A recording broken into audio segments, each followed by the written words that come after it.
Siya si Pepito. Siya naman si Teodulfa, asawa ni Pepito. Kinasal ang dalawa noong September 26, 1974. Pero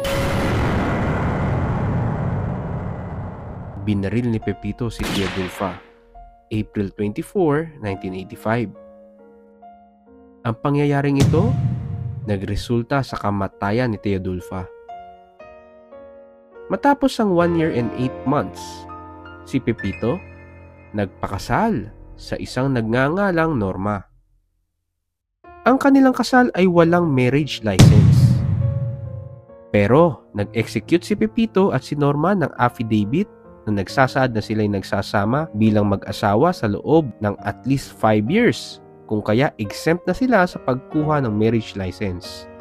February 19, 1997, dahil sa isang car accident, namatay si Pepito.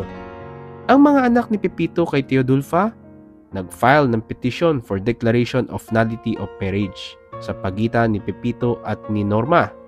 Dahil ang kasal ni Pepito kay Norma, walang marriage license, kung kaya void o walang bisa.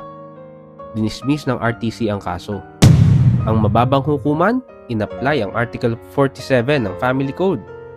Ayon sa RTC, ang mga anak ni Pepito ay dapat nag-file habang buhay pa ang kanilang tatay. Pagdating sa Supreme Court, ang tanong, valid ba ang ikalawang kasal ni Pepito kay Norma? Ang batas na umiiral during the celebration ng dalawang kasal ay ang Civil Code, dahil ang Family Code nag-take effect lamang noong August 3, 1988. Ang isang valid na marriage license ay requirement under Article 53 of the Civil Code. Kung walang marriage license, ayon sa Article 80, ito ay void o walang bisa. Ang marriage license ay pagpapakita ng involvement at partisipasyon ng Estado sa kada kinakasal na tao. Ang state may constitutional mandate na dapat panatilihin at protektahan ang family life bilang isang basic autonomous social institution. Ayon sa Constitution, ang marriage ay isang inviolable social institution. Ito ang pundasyon ng buhay pampamilya. Hindi adventure, but lifetime commitment. Ang Family Code kinoconsider ang marriage na isang special contract of permanent union. Pero may instances na hindi na kailangan ng marriage license. Ang Article 76 nagsasaad na kung ang lalaki at babae ay namuhay na magkasama at exclusively lang sa isa't isa bilang husband and wife for continuous and unbroken period of at least 5 years bago ang kasal, hindi na kailangan ng marriage license.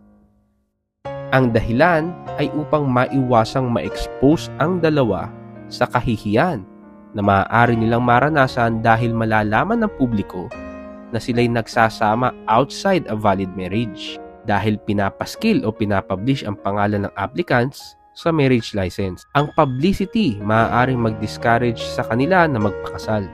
Para maiwasan ng mga tsismisan, ang batas minarapat na i-preserve ang kanilang privacy at i-exempt sila sa requirement na yan.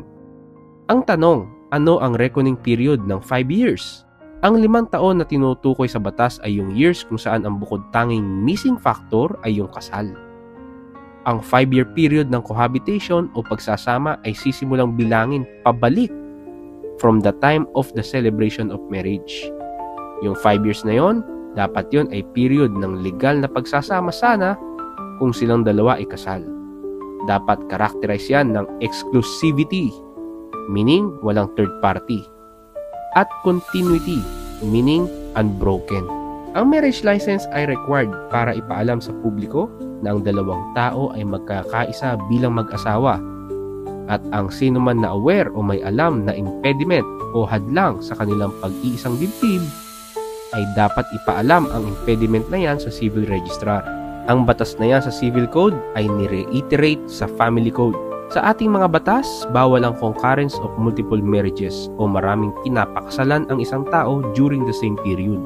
Ang mga kasal na kinokontrata ng isang tao during the lifetime ng kanyang asawa ay illegal at void o walang bisa.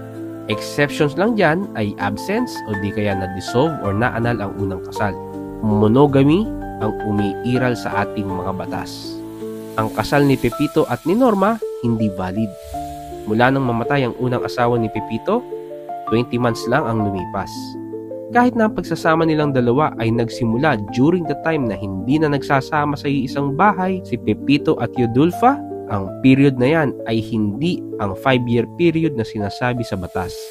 May subsisting marriage si Pepito kay Teodulfa nang pakisamahan niya si Norma. Since hindi covered ng exception, kailangan niya ng marriage license. Since walang marriage license, ang kanilang kasal ay void o walang bisa.